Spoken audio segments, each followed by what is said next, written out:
حبايبي، قبل ما يبدأ المسلسل تعالوا نصلي على النبي عليه الصلاة والسلام، وما تنسوش اللايك والشير والاشتراك في القناة. جيت وجبت لكم ملخص المسلسل الصيني الجديد جواز إجباري، وبيتكلم مسلسلنا النهاردة عن بنت بتتفق مع زميلها أيام الثانوي إنهم يتجوزوا عشان تتخلص من تهديد باباها، لكن ما بتكونش عارفة إن الاتفاق ده هو العوض ليها. طب لو عاوزين تعرفوا أنا بقصد أقول إيه، تعالوا بينا نشوف الملخص مع بعض، بس يا ريت تكملوا لي الآخر ويلا بينا. يبدأ مسلسلنا بوين اللي بتكون بتتفرج على التلفزيون، وبيدخل عليها جوزها جين، وبتكون شكلها مش طايقاه، وبيبان عليهم انهم نائر ونقير، لكن جين ما بيهتمش بكل ده، وبيقوم مقرب من ويني. وتاني يوم الصبح بتصحى ويني وهي مش طايقه جين، وبتخرج من الاوضه وبيكون جين واقف وبيشرب سيجاره، واول ما بيشوف ويني بيشيلها وبيدخلها على الاوضه. وهنا بيكونوا بيجهزوا عشان يروحوا الشغل، وبنعرف ان هم شغالين مع بعض في نفس الشركه. وبنروح لمكتب ويني، وبتدخل عليها صاحبتها شيري، وبتكلمها ان الشركه بتاعتهم هتتعاقد مع شركه شين. وبتيجي السكرتيره وبتبلغ ويني ان التصميم بتاعها جين رفضه، وبتروح بقى لاخونا جين اللي بيكون مع لين شريكه برضه في الشركه. وبتدخل عليهم ويني وهي متغاظه جدا، وبتسال جين انت ليه رفضت المشروع بتاعي، وبتفضل تهزقه وبتاخد بعضها وبتمشي. وزي ما انتم شايفين كده جين على قلبه مراوح، بس الحب بيعمل اكتر من كده. وهنا بقى بتكون شيري وويني رايحين عشان يتغدوا، وبيقابلوا جين ولين في الاسانسير. واول ما بيدخلوا جين بيبتدي ان هو يضايق ويني وبيحط ايده عليها، لكن هي بتدوس بالهيلز بتاعها على رجله تفرمها له. وبيكون لحد دلوقتي محدش يعرف ان ويني وجين متجوزين اصلا، لان جوازهم يعتبر مجرد اتفاق مش عن حب، وهتعرفوا ليه كمان شويه. وبتروح ويني وشيري عشان ياكلوا، وبيدخل عليهم جين ولين وبيتغدوا معاهم وبيتكلموا في الشغل. وبتدخل عليهم سيا زميلتهم في الشركه بتستغل الكلام في الشغل، وبتكون عاوزه تاخد رقم جين كحجه يعني، لكن جين بيصدها. وهنا بقى شغل البنات بيبتدي، وشيري بتبعت لويني وبيتريقوا على سيا. وبعد شويه بيدخل عليهم الدليفري، وبيكون معاه بوكيه ورد من شين لويني. وهنا جين بيصمم ان هو ينكد على ويني، وبيقول لها يا ريت ما ندخلش الامور الشخصيه في الشغل، وطبعا كل ده لانه غيران عليها. وويني بقى بتدخل المكتب بتاعها، وبتكون مولعه من جين وبتفضل تنشن على صورته. وجين اللي عنده مراوح على قلبه ده بيقول لها على فكره بقى انا عندي صور احسن من دي بكتير، هبقى اديها لك يا باي. ولسه ويني هتمشي، فبيقوم جين متكلم معاها في الشغل، وبيدخل عليهم لين علشان يروحوا لشين عشان يتكلموا على التصميمات بتاعتهم عشان يتعاقدوا مع شركته. المهم انهم بيوصلوا، وبيدخل عليهم شين. وهنا بقى ويني وجين بيتفاجئوا ان شين كان معاهم في المدرسه. وهنا جين بيفتكر لما كان في المدرسه وسمع صحاب ويني وهم بيقولوا انهم عرفوا انها ارتبطت بشين. وبنرجع لويني وبيكون في موقف لا تحسد عليه بين حبها القديم وجوزها دلوقتي، وبصراحه بقى الاتنين احلى من بعض. وبيبدا لين يتكلم في الشغل، وبيقعدوا وبيشربوا، وبيكون جين مش طايق شين. وفي الاخر شين بيعجبه التصميم بتاعهم، بس بيقول لهم ان في مؤتمر هيتعمل بعد شهر، وهيكون مجمع كذا شركه تصميم، والشركه اللي تصميمها هيعجب الرئيس هي اللي هتفوز. وبيفضلوا يشربوا، وبعدين بيخلصوا وبيكون ويني سكران على الاخر. وهنا بيكون شين عاوز يوصل ويني، لكن جين بيرفض تماما. وفي الاخر جين بياخد عربيه لين وبيروح هو وويني، وبيقول للين شوف لك انت تاكسي، ايه ياض البجاحه اللي انت فيها دي. وفي البيت اول ما بيروحوا بيكون جين متغاظ جدا، وبيقرر ان هو يعاقب ويني بس بطريقته الخاصه. وهنا بتكون ويني نامت، وجين بيلاحظ ان شين بعت لها اد، وبيقوم عامل لها بلوك. وهنا بقى بيقعد جين يفتكر لما كانوا في المدرسه، وويني كانت بتعيط وسمع من صحابها ان سبب عياطها ده ان شين سابها وسافر عشان يكمل تعليمه بره. وبنرجع هنا لجين اللي بيفضل يسال نفسه يا ترى ايه اللي خلى شين يظهر تاني. وتاني يوم في الشركه الكل بيلاحظ العلامه اللي في رقبه جين، وبيكونوا مستغربين جدا لانهم ما يعرفوش انه متجوز. والاجتماع بيخلص، وهنا لين بيقعد مع جين وبيقول له انهم هيسافروا رحله عمل مع شين. وهنا ويني بتتفاجئ بمشروب على مكتبها وبتفتكره جين، فبتبعت له ان مش المشروب ده اللي هيخليها تحبه، لكن اصلا ما بيكونش جين هو اللي بعته، وبيطلع ان شين هو اللي بعته. وبتدخل عليها شيري وبتعرفها ان لين هيطلعهم رحله، وده من اول بكره. لا متشغلونا معاكم في الشركه اللي بتطلع رحلات كتير قوي دي. وبيجي يوم الرحله وبيكون الكل مستعد، وبيصمم جين ان هو يقعد جنب ويني، وبيجي شين وبيكون عاوز يقعد جنبهم. فجين بيقول له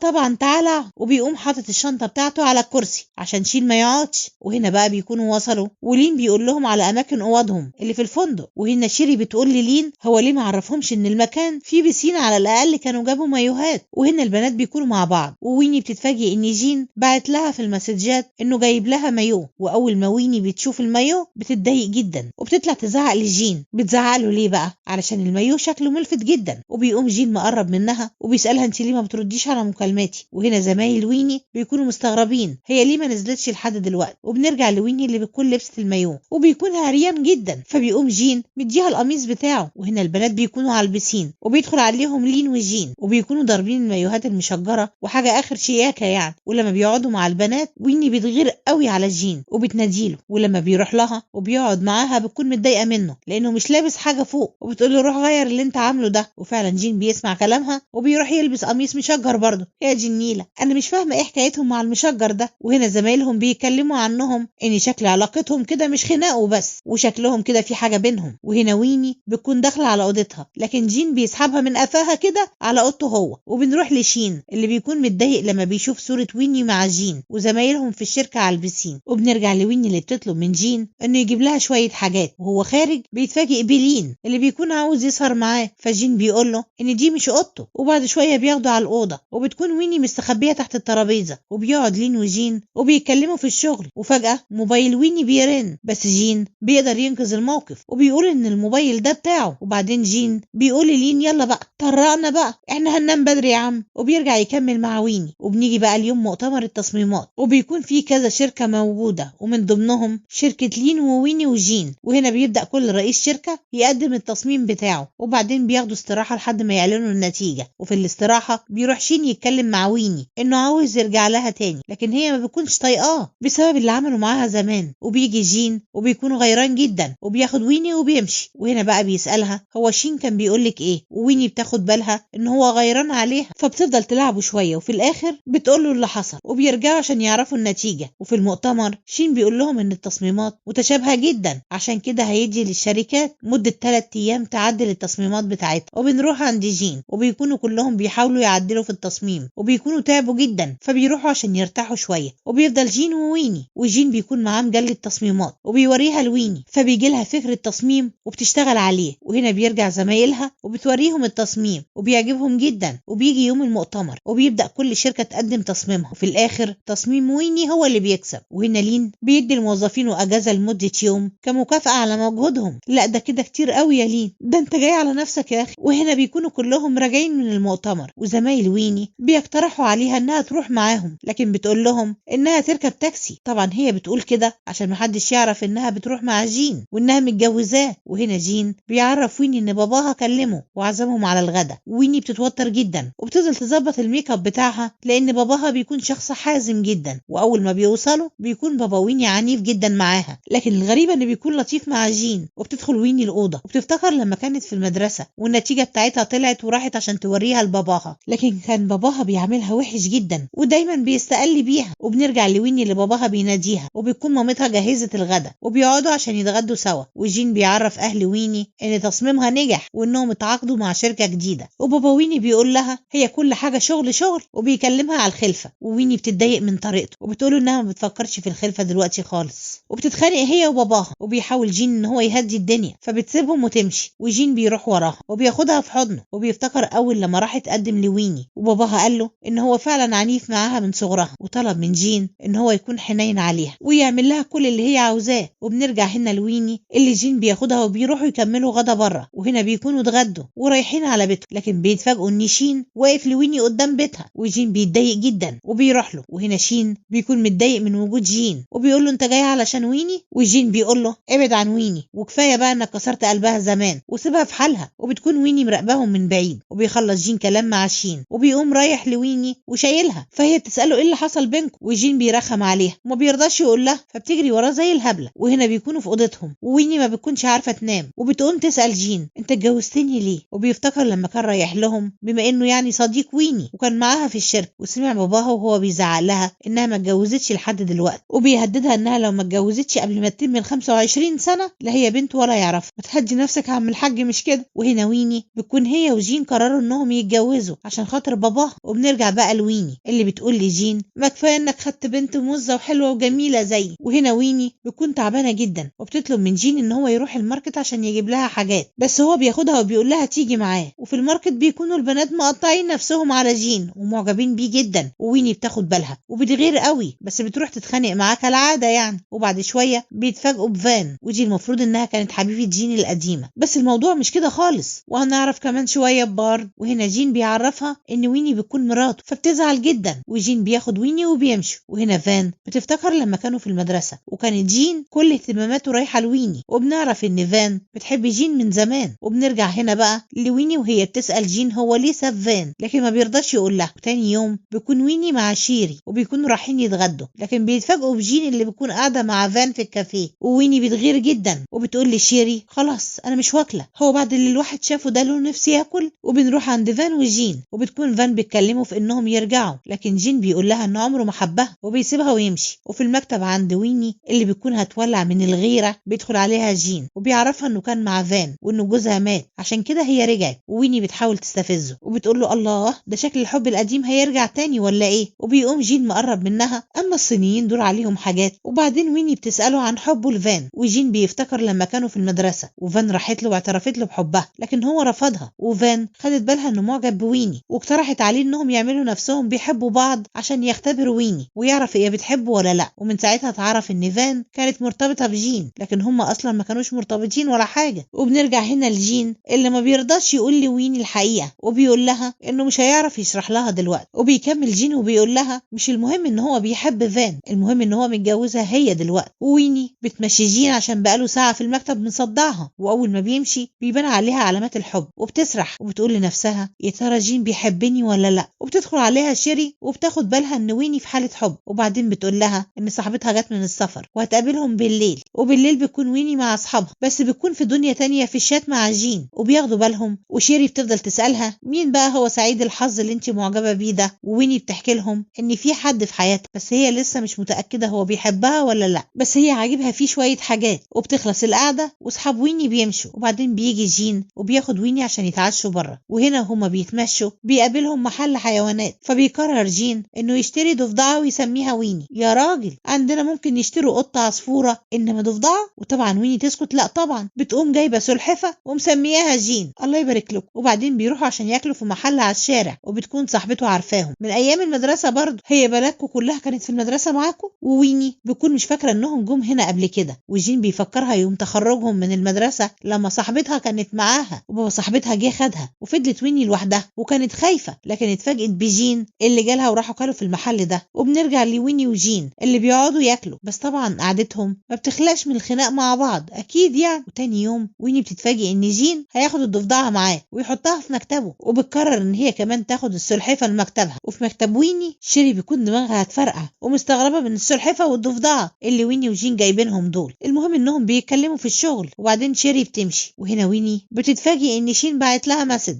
عشان عاوز يقابلها النهارده بالليل. وويني بتروح تقابل شين اللي بيكون عاوزها برضه عشان يرجعوا لبعض، وبيفتكر لما كانوا في المدرسة وعرض على ويني انهم يرتبطوا، لكن هي رفضت. وساعتها كانت ويني جايبة درجات ضعيفة جدا في الفيزياء، وشين عرض عليها ان هو يذاكر لها بس يرتبطوا ببعض، ولو سقطت هيسيبوا بعض. لكن الاتفاق مكملش لان شين سافرت بره. لا ده انت فقر بقى. وبنرجع هنا لويني اللي بتقول لشين انها ما حبتوش وانه كان اتفاق وانه يبعد عنها بقى، ثم ان هم مش مناسبين لبعض اصلا. وشين بيحاول ان هو يقنعها ويفهمها ان هو بيحبها، لكن ويني بيكون مصممة على رأيها وبتسيبه وتمشي. وهنا بتيجي رسالة من مدير مدرسة الثانوي لجين انه عاوزه يلقي الخطاب في الذكرى المئوية للمدرسة، وجين بيعرف ان شين هيلقي الخطاب معاه. وعند ويني اللي بتعرف ان شين وجين هيلقوا الخطاب في الذكرى المئوية للمدرسة، وبتفتح جروب المدرسة وبتلاقي كل الطلاب بيتكلموا عن الحدث ده. وبنروح عند جين وبيكون لين معاه وبيسألوا اشمعنى المرة دي هيروح يلقي الخطاب، مع انه قبل كده ما كانش جين مهتم ان هو يروح. وجين بيقول له لا بقى المرة دي بالذات مهمة قوي بالنسبة له. فلين بيقعد يتكلم مع جين وبيفهم منه ان هو بيحب واحدة من زمان، بس جين طبعا ما بيقولوش هي مين. وهنا لين بيروح لوين وبيقول لها انه عارف ان جين بيحب بنت من زمان، وويني بتسأله عن اسمها. فلين بيقول لها ان جين ما قالوش، وويني بتغير قوي وبتقول لين ابعد عن وشي دلوقتي. وفي مكتب ويني اللي بتكون هتولع من الغيرة ومفكرة ان جين بيحب فان، وبتدخل شيري عليها. وهنا ويني بتسألها ازاي تعرفي ان الراجل اللي قدامك بيحبك ولا لا، وشيري بتقول لها انه لازم يكون بيهتم بيها ويكون لطيف معاها، وبتقعد تقول لها على شوية حاجات بتبين ان الراجل بيحب الست. وبتروح ويني وجين بيكون محضر لها العشاء. يا بنتي ما دام حضر العشاء يبقى بيحب. وبيقعدوا يتعشوا سوا وبيكون الاكل جميل جدا كمان. وويني بتسأل جين انت اتعلمت الطبخ ازاي رغم ان عيلتك غنية جدا وعندكوا خدم كتير. وبيفتكر لما كانوا في المدرسة وسمع ويني وهي بتتكلم مع اصحابها وبتقول لهم انها بتحب الراجل اللي بيطبخ. وبنرجع هنا لجين اللي بيرد على ويني وبيقول لها ان الراجل لازم يكون بيعرف يطبخ علشان يتجوز. يا ابني كلك مميزات. طب عايزه عيب واحد؟ حرام كده. المهم ان الرد اللي جين رده ده هو نفس الكلام اللي ويني قالته ايام المدرسه. وعند ويني بيدخل عليها جين فبتقول له انه لازم يحضر الخطاب بتاع المؤتمر. وبنيجي اليوم المؤتمر وبيكون جين وويني مع بعض وبيدخل عليهم صحابهم من المدرسه وبيدخلوا المؤتمر. وهنا بتفضل ويني مع صاحبتها لينا اللي بيكون عايزاها تتقرب من جين بما انهم كانوا مع بعض في المدرسه وفي الكليه ودلوقتي في نفس الشركه. ومن كلام ويني ولينا مع بعض لينا بتفهم ان ويني بتحب جين وبتروح للمؤتمر. وبيكون شكل المنافسه جامده جدا بين شين وجين. وبنروح لفان اللي بيكون بتكلم ويني وبتقول لها ان ما شاء الله عليها يعني ما بتحسدش، بس الشابين الوسيمين اللي كانوا في الشله ايام المدرسه معجبين بيك انت وبس. واحد كان حبك القديم والتاني جوزك دلوقتي. وويني بتقول لها لا ما بتحسديش خالص، ده انا ناقصه اتقلب معزه قدامك من كلامك يا شيخ. وبنيجي بقى عند جين اللي بيلقي الخطاب والطلاب بيسالوه. في واحد منهم بيساله هو حب قبل كده لما كان في سنهم وندم على حبه ده ولا لا. وجين بيحكي له انه فعلا حب وان الحب ده حاجه جميله جدا وان هو ما ندمش على حبه ابدا. وهي دلوقتي بقت مراته. وبيعترف جين ان ويني هي مراته وان هي حب عمره. وساعتها شين كان هيتجنن وويني كانت متفاجئه جدا. وبعد المؤتمر بيكون جين وويني بيتعشوا مع زمايلهم اللي بيسالوهم عن ميعاد الفرح بتاعهم. وجين بيقول لهم انه هيكون قريب قوي. وبعد العشاء بتروح فان لجين وبتكون مفكره انه تعمد يعترف لوين قدامهم كده عشان يضايقها، لكن جين ما بيكونش ده اللي كان في دماغه خالص. وبيقول لفان ان في ناس كتير عايزه تتجوزها والاحسن انها تشوف حياتها بعيد عنه. وبتحاول فان معاه لكن هو بيكون رافضها تماما لانه بيحب ويني فعلا. وشين بيكون بيدخن وسمع فان وجين. فهنا شين بيسال فان وهي ماشيه عرفتي امتى ان ويني هو وجين متجوزين؟ وبتعرفه وبتقوله لما قابلتهم في الماركت جين قال لي. وبيتكلموا مع بعض وفان بتعرف من شين انه ما كانش فيه علاقه بينه وبين ويني وانه كان مجرد اتفاق لكن ما كملش عشان هو سافر، بس هو فعلا بيحب ويني. وبنروح لويني وجين اللي بيرجعوا على بيتهم. ويني بيكون متوتره جدا ومكسوفه ومشاعرها متلخبطه. وبتسال جين هو انت حبيتني امتى؟ وبيحكي لها ان هو اول مره قابلها في المدرسه لما اديت له من السوسيس بتاعها. امال لو اديتك شوكولاته كنت عملت ايه؟ يا جماعه كلنا نجيب من السوسيس بتاعها. وبيفضل جين يحكي لويني عن حبه ليها وهي بتكون مكسوفه جدا، بس زي ما انتوا عارفين انها لازم تتخانق. بوما اسم الله عليها وبتقول له انها عاوزاه يطاردها بحبه وما يقربش منها خالص لحد ما هي تتاكد من حبها له. وتاني يوم في اجتماع الشركه بيكون لين بيشرح المشروع، بس جين بيكون في حته تانية خالص وبيحاول يمسك ايد ويني ومش مركز خالص. وبعد ما لين بيخلص فبيقول لويني ان شين جاي دلوقتي وانه عاوزها تشرح له التصميم الجديد. وبيجي شين وبتبدا ويني انها تعرض المشروع وبتشرح التصميم. وبعد ما بيخلصوا بيمشي شين مع جين وبيروحوا يقعدوا في مكان. وهنا شين بيسال جين هو اتجوز هو ويني امتى؟ فجين بيعرفه انه بعد تخرجهم من الكليه على طول. وشين بيحاول يضايق جين وبيقول له ان لسه ويني ما اعترفتلوش بحبها فما يفرحش قوي كده. وجين بيقول له هتعترف ان شاء الله قريب، اطلع انت بس منها، هي كده كده مراتي، احب انا قصف الجبهات ده. وبيرجع جين وبيروح لمكتب ويني وبيتكلموا مع بعض وبعدين بيتفقوا انهم هيروحوا عند جد وجده جين. وهنا بيكونوا راحوا عند الجد والجده اللي بيستقبلوهم احسن استقبال. وبتدخل ويني وجين اوضتهم وبيحاول جين ان هو يلطف الجو مع ويني وبيرخم عليها شويه، لكن عيال اخوه ما بيسيبوهوش في حاله ابدا وبيفضلوا يخبطوا عليه. وبيخرج جين وويني علشان يتغدوا مع الجد والجده. وهنا الجده بتفتحهم وبتسالهم على موضوع ميعاد فرحهم وبيعرفوها ان هو هيكون قريب قوي. وبيخلصوا اكل وبيدخلوا على اوضتهم وبيتكلموا مع بعض. وويني بتعرف ان جين ما كانش في علاقه مع فان وانه كان عاوز يوقعها في حب. وجين بيعرف ان برضه ويني ما كانتش في علاقه مع شين. وهنا بقى بيكونوا بيودعوا الجد والجده ومروحين. وفي العربيه ويني بتكون بتتكلم مع جين ان عيلته لطيفه جدا وبيحبوه عكس باباها تماما. وجين بيعرفها ان يوم لما جه عشان يتقدم لها باباها اتكلم معاه وقال له ياخد باله منها ويعمل لها كل اللي هي عاوزاه عشان يعوضها عن ان باباها كان دايما عنيف معاه. وهنا جين بياخد ويني لمكان جميل قوي وبيكون عامل لها مفاجاه وبيحكي لها ان من اول يوم اتعرف عليها فيه لحد دلوقتي وهو بيحكي كل الذكريات اللي بينه وبينها وعن كل مره كان بيراقبها فيها. وبتكون ويني مبسوطه جدا. وهنا جين بيخلص وبيكون معاه بوكيه ورد وبيتقدم لها بس المره دي عن حب مش مجرد اتفاق. وويني بتوافق وبيحضنوا بعض وبتكون الرومانسيه مقطعه بعضها زي ما انتوا شايفين كده. وهنا في اوضه ويني وجين بيكون جين بيسالها عن فرحهم وحابه تعمل ايه فيه. وبيجي يوم الفرح واول مره بابا ويني بيقول لها كلمه حلوه في حياتها وبيكون عجبه بوكيه الورد بتاعها قوي وبيروح يقدمها لعريسها جين. وساعتها ويني بتروح لباباها وبتحضنه وبيعترف لها انه دايما كان فخور بيها. وويني وجين بيكونوا مبسوطين جدا والمعازيم كمان بيكونوا فرحانين لهم قوي وبيكون من ضمنهم شين وفان. وهنا كلهم بيتصوروا مع بعض وبس كده لحد هنا وبيقف بيخلص مسلسلنا وبتخلص قصته بالحب والسعادة. ويا رب تكونوا استمتعتوا معانا وعجبكم المسلسل، واستنونا في ملخص جديد لمسلسل جديد يا حلوين. ولو عجبكم الفيديو يا ريت ما تبخلوش علينا باللايك، ولو اول مرة تتفرجوا علينا يا ريت تعملوا لنا اشتراك وتفعلوا الجرس عشان يوصلكم مننا كل جديد بنقدمه، وان شاء الله اللي جاي هيعجبكم اكتر واكتر.